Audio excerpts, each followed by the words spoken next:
Welcome. Good day to you all. Happy Valentine's Day. Happy Ash Wednesday for any Catholics in the room or practicing Christians. So lovely to be with you all. Yeah. So one of the big things I want to speak about is with Kundalini. Kundalini has seasons. It has all these different seasons. And just like, in the Christian calendar, the Catholic calendar, like right now, today, like we're in the season of Lent. This is a season of letting go. And with Kundalini, the season of letting go is the hardest season. It's a season that everyone speaks about. It's a season that people trip over the most. Like when we're in the season of spring with Kundalini, let's just have some fun. The Kundalini is flowing, directly up our spine. We might be coming into like a realm of exuberance or euphoria or bliss. And we all want this. We all want the season of summer as well, where we're just like resting in peace and love and light and happiness and joy. But where most of us struggle with, is the season of letting go, the season of surrender. And the beautiful thing, like about the teaching of Lent, in the Catholic tradition, is like at least here in the Northern Hemisphere, Lent happens like when winter is starting to begin to wane. And Lent takes us, it prepares us for the season of spring, the season of new life. It prepares us for a new life. And for so many of us, we have all kinds of things within us. We have held on to so many identities. Just a little bit ago, I was speaking with someone, and this person, they were telling me about, this great difficulty that they had,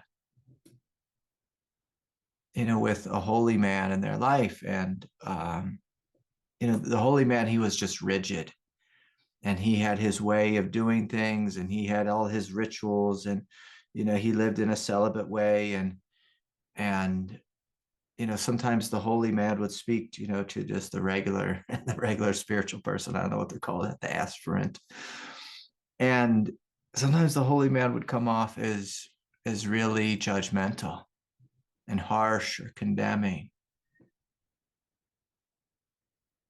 And, this person, they started to develop a sense of hatred towards this man. And even though like they were kind of friends, there was also a hatred there, and they were in the same community. And she was telling me, she wanted God to deliver him his karma. It's like, and we all get like this sometimes, we get a little bit righteous, we get a little indignant, we get hurt, and we want revenge on those who hurt us. And then, eventually the holy man came and just said, hey, I'm wanting you to know, and I'm wanting everyone to know, I'm going to be dying soon. Because he got this terrible diagnosis, a terminal diagnosis. And this is the thing with Kundalini awakening, is it asks us, do you want to hold on to things that are outside of the truth? Do you want to hold on to hatred? Do you want to hold on to vengeance? Do you want to hold on to righteousness? Do you want to hold on to this idea that you are separate from me, that you are separate from God, that you are separate from life? These are the things that we are asked to surrender, to let go of. So often in life, people come to me and they say, Kundalini is wanting me to surrender, surrender, surrender. And they don't want to surrender. They've had it with surrendering. And there's this idea, an egoic idea, that Kundalini wants to take something good from us. And this is where we really have to remember what kind of path we're on. We are on a path of spiritual awakening, where we are waking up out of our lesser egoic personal mind, and we're waking up into a unified mind, a unified experience, a unified presence. So we must always remember everything that we're being asked to let go of is just like a drop in the bucket of the ocean of what you will receive in return, of what you will receive in return. But it's easy. It's easy, like when we're suffering, to feel like, poor me. I have to do this path all by myself.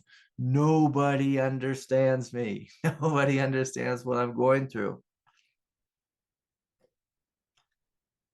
The hilarious joke, like the cosmic joke, is if we let go of that as an egoic identity of poor me, I have to go through this all alone. Like I had that as an identity. No one understands the hell, the pain, the suffering I'm going through. But as God helped me, as Kundalini helped me by putting pressure on that identity, by making that identity so horrifically painful and isolating that finally I just like, damn, I can't stand listening to my own voice anymore. I'm going to let this go. And as I let it go, the ego let out one more cry. If you let this go, you'll be abandoned by God forever. And it's like, you need to at least hold on to your identity of one of the suffering fools. And as I let it go, I wasn't cast into a world where I was suffering alone forever, completely abandoned by God. I woke up and realized that I was all of life. I was not alone. I was not separate. I was not isolated, but I was actually all beings. I am all beings. And even God herself. And so it's this hilarious thing where our ego tries to get us to hold on to these scraps and these little ways of being. I want my way. I want my Netflix. I want my space. I want this and that. And God's like, no, no, no, no. I want you to have no space. No space. When you have no space, you become all space. I want you to have no separate self. So you can become the self, the self, the self. And this is, again, it's very hilarious, but also from a place of compassion. It's so tragic. It's so tragic because when we are in the heart of pain and suffering, we tend to cling to our suffering more than ever. It's like we really want to hold on to it and make an identity around, I've suffered the most. I'm the most isolated. I am the unworthy one. I'm the one everyone hates. I'm the one nobody understands. Or sometimes we think, I'm the best. I'm the best. I'm the best. I'm better than everyone else. And Kundalini says, if you want to hold on to it, hold on. But it's going to cause you great pain. And then eventually we get this teaching where it's like, we cannot serve two masters. When you serve one master, you become the master. You become the master. But when we serve, two masters, or if we just serve our egoic master, then we can have a big egoic life. And a big egoic life is a life of separation, a life of division, a life of me against you, me against the world, me against God. And so this season of letting go gives us a wonderful opportunity to look, to investigate. What are the walls that I have around my heart? What are the walls I have around my power? What are the ways I believe in fear? What are the ways in which I bow before the God of fear instead of bowing before the God of truth?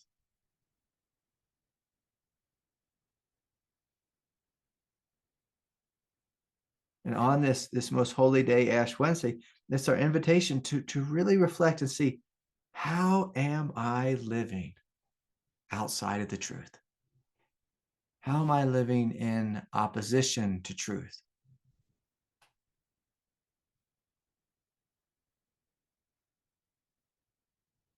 Like, what am I doing? How am I creating division, separation between God and me?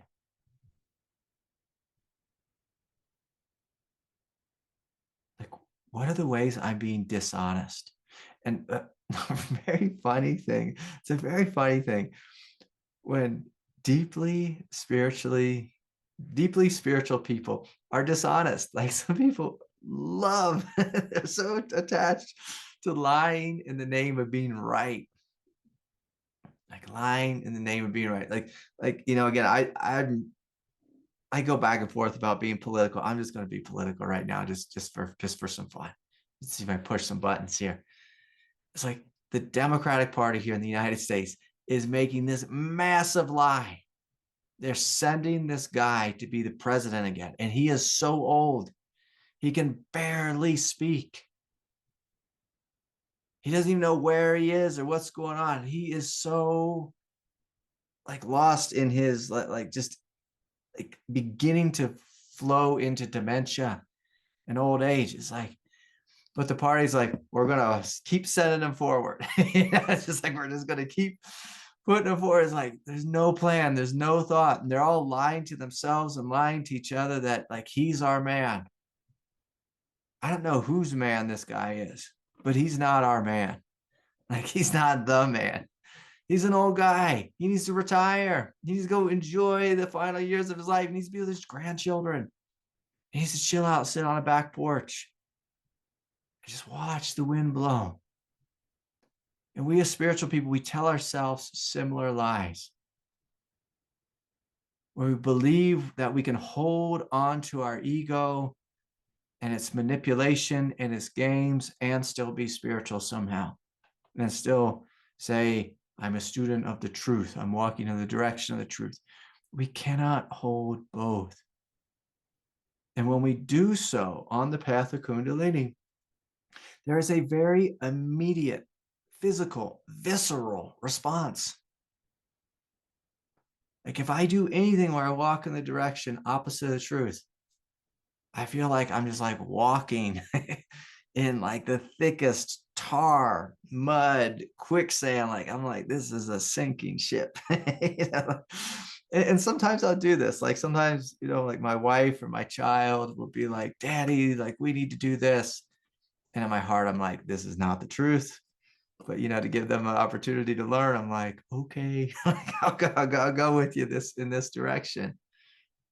And I have to bite my tongue because I know it's the wrong direction. I know it's going to fail. And some of us, we have to go through those experiences. We have to go out and fail and grow and learn. Like, we have to go out and fail and grow and learn. It'd be lovely if most of us could just hear the truth and then walk in that direction.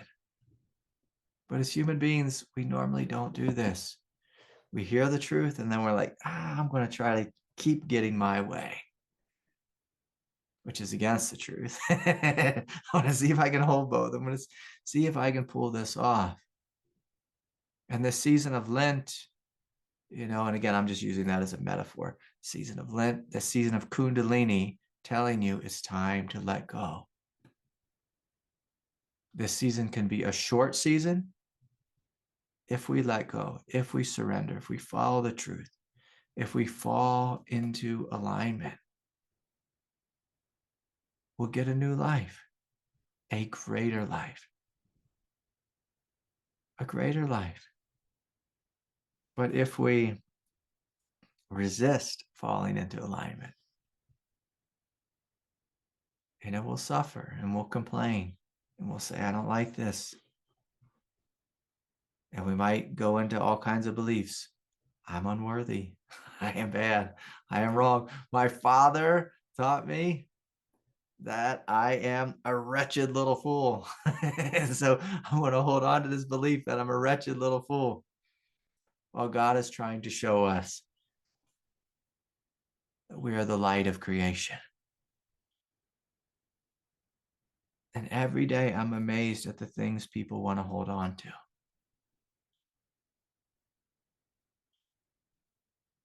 And some of us look at God as a bully or Kundalini as a bully, forcing us to do something we don't want to do. If you jump into this stream and you begin to receive new life, you begin to experience your nature as bliss, as freedom, as love, as emptiness, as eternal peace. If you do look back at your old human life, you will not miss it. Like, you won't miss it. You will not miss it.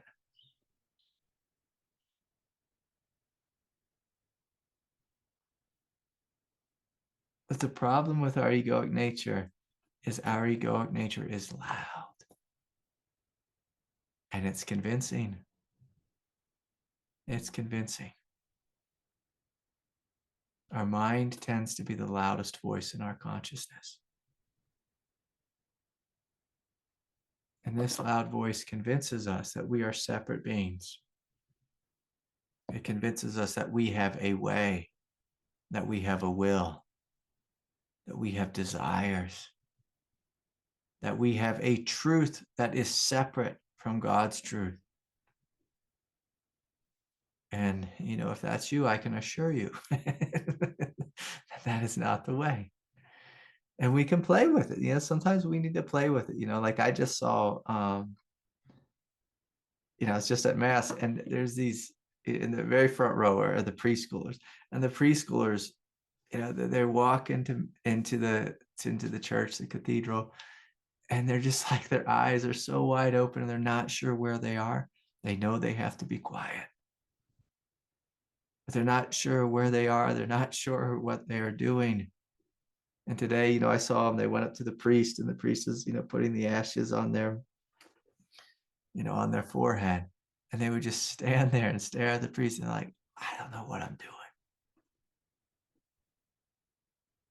And sometimes it's like that, on the path in the beginning. When this Kundalini wakes up, we say, I don't know what I'm doing. I don't know what I'm supposed to do. I don't know which way is up and which way is down. I don't know what's happening. I might find myself in weird, bizarre, awkward, confusing, messy situations. I might find myself in some kind of bizarre tantric healing experience. And I don't know how to respond. But I can tell you something about each of you. You are all far beyond that point. You do know how to respond. You do know which way is up. You do know which way is backwards. You know which foot is the foot, which foot is the foot. You know which foot is the gas and which foot is the brake. And I'm inviting you to take both feet and put it on the gas. Both feet and put it on the gas and free yourself from the past. And that's what Kundalini is wanting for you and from you, is for you to free yourself of the past, to give yourself new life, to open through a means of trust, and take your foot off the pedal labeled doubt or fear or anger or division,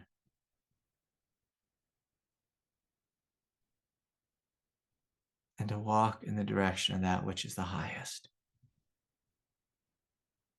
And so I want us to do this. I want us all to close our eyes.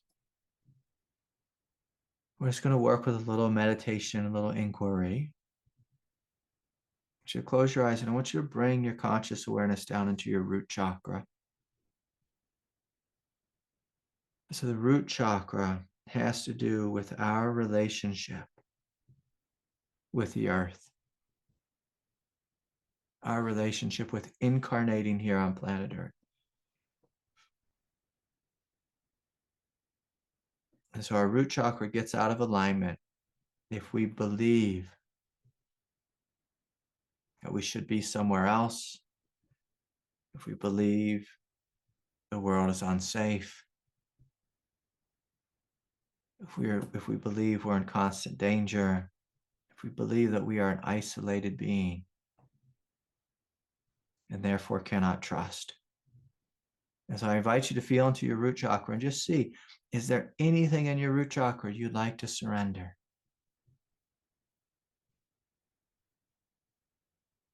Is there any way in which you would like to more fully commune with the consciousness of this earth?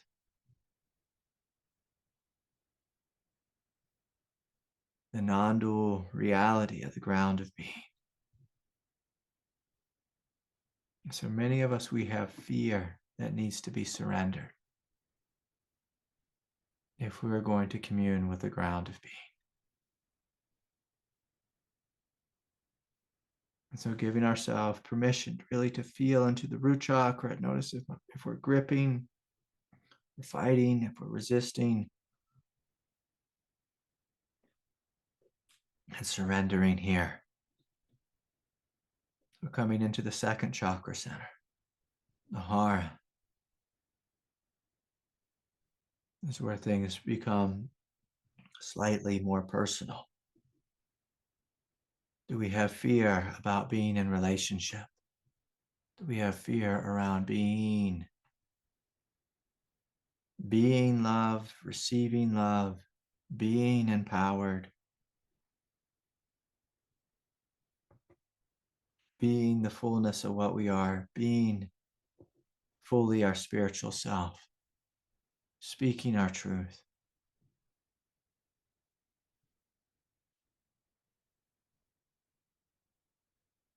And can we surrender this fear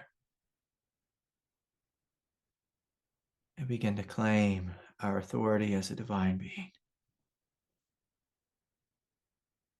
Again, things become even more personal as we come up into the solar plexus, and just noticing, is there anything around power and authority figures, bullying, pushiness, doing, efforting, striving, that we need to surrender? And do we need to relax a little? Or do we need to stand in our power more fully? That's another form of surrender. Sometimes the surrender is letting go. Sometimes it's stepping forward. Are there people in our lives who've hurt us that we need to forgive?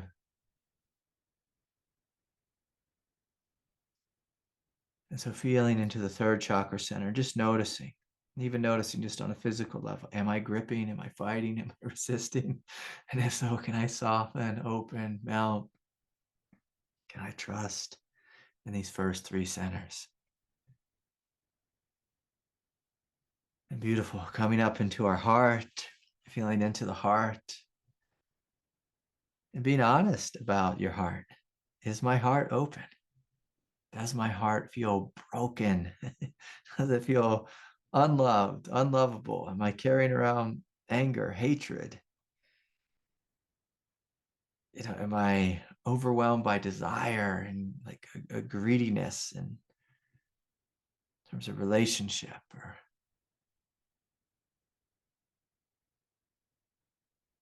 who else could I forgive? Who else do I need to let go of?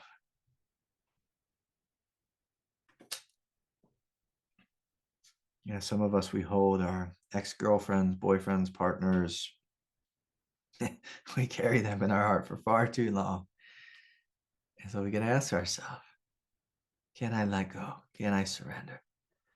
And so as we're surrendered, you might notice the Kundalini beginning to flow more fluidly. And the root and the hara, the solar plexus and the heart.